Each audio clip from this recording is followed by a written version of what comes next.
ഭീകരവാദത്തിനെതിരെ ഒരുമിച്ച് പോരാടണമെന്ന് പ്രധാനമന്ത്രി നരേന്ദ്രമോദി. ദക്ഷിണാഫ്രിക്കയിൽ G20 ഉച്ചകോടിയുടെ ഭാഗമായി ലോക നേതാക്കളുമായി നടത്തിയ കൂടിക്കാഴ്ചയിലാണ് പ്രധാനമന്ത്രിയുടെ ആഹ്വാനം. ഇന്ത്യ ഭീകരവാദത്തെ വെച്ചു പൊറുപ്പിക്കില്ലെന്നും നരേന്ദ്രമോദി പറഞ്ഞു. ജിഷ്ണു രവീന്ദ്രനാണ് ഇപ്പോൾ ഇന്റർനാഷണൽ ഡെസ്കിൽ നിന്ന് വിവരങ്ങളുമായി ചേരുന്നത്. ജിഷ്ണു, എന്തൊക്കെ കാര്യങ്ങൾ വ്യക്തമാക്കി പ്രധാനമന്ത്രി?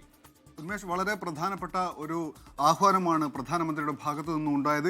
G20 ഉച്ചകോടിയിൽ ഇത്തവണ പ്രധാനമന്ത്രി എത്തിയത് മുതൽ വലിയ രീതിയിൽ വാർത്തയുടെ കേന്ദ്രമായി പ്രധാനമന്ത്രി മാറിയിരുന്നു. അദ്ദേഹത്തിൻ്റെ പരാമർശങ്ങൾ മാറിയിരുന്നു.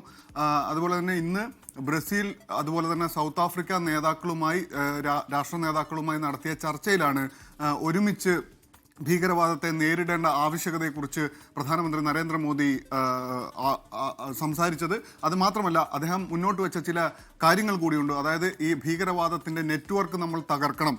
ഒരുമിച്ച് നിന്നുകൊണ്ട് ഈ രാജ്യങ്ങൾ ഒരുമിച്ച് നിന്നുകൊണ്ട് ഭീകരവാദത്തിൻ്റെ നെറ്റ്വർക്ക് തകർക്കണം. അതുപോലെ തന്നെ അവരുടെ സാമ്പത്തിക സ്രോതസ്സുകൾ ഇല്ലാതാക്കാനുള്ള നീക്കം നടത്തേണ്ടതുണ്ട്. അതുമാത്രമല്ല, രാജ്യങ്ങൾ പരസ്പരം G20 രാജ്യങ്ങൾ പരസ്പരം ഇൻ്റലിജൻസ് വിവരങ്ങൾ സഹകരണത്തോടു കൂടി കൈമാറുന്ന തരത്തിലേക്ക് ഭീകരവാദത്തെ നേരിടുന്നതിനു വേണ്ടി ഇൻ്റലിജൻസ് വിവരങ്ങൾ കൈമാറുന്നത് ഉൾപ്പെടെയുള്ള കാര്യങ്ങളിൽ നിർണായക തീരുമാനങ്ങൾ ഉണ്ടാകേണ്ടതുണ്ട് എന്ന ആവശ്യം കൂടി പ്രധാനമന്ത്രി മുന്നോട്ട് വയ്ക്കുന്നുണ്ട്. പ്രധാനമന്ത്രി നിരവധി ആവശ്യങ്ങൾ ഉന്നയിച്ചിരുന്നു. G20 ഉച്ചകോടിയിൽ പ്രത്യേകിച്ച് കഴിഞ്ഞ തവണ ഇന്ത്യ ആയിരുന്നു ആതിഥേയത്വം വഹിച്ചത് എന്നതുകൊണ്ട് തന്നെ വളരെ പ്രധാനപ്പെട്ട സ്ഥാനം ഇത്തവണത്തെ ഉച്ചകോടിയിൽ ഇന്ത്യക്ക് ലഭിച്ചിട്ടുണ്ട്. ഇന്ത്യയുടെ ആവശ്യങ്ങൾ, പ്രത്യേകിച്ച് നിർണായക ധാതുക്കൾ കൈമാറ്റം ചെയ്യുന്നതും ഉൾപ്പെടെയുള്ള കാര്യങ്ങളിൽ ഈ ചർച്ചകളിലെല്ലാം ഇന്ത്യക്ക് വലിയ പ്രാധാന്യം ലഭിച്ചിരുന്നു.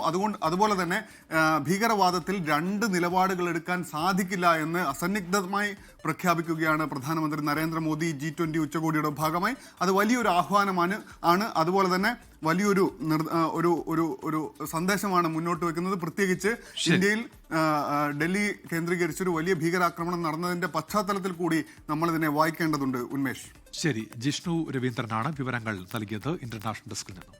ലോകത്തെവിടെയായാലും ഏത് സമയത്തും 24 വാർത്തകളും ഓഗ്മെന്റഡ് റിയാലിറ്റി പാക്കേജുകളും എക്സ്പ്ലെയിനറുകളും വിശദമായി കാണാൻ ഞങ്ങളുടെ യൂട്യൂബ് ചാനൽ നിങ്ങൾക്ക് സബ്സ്ക്രൈബ് ചെയ്യാം.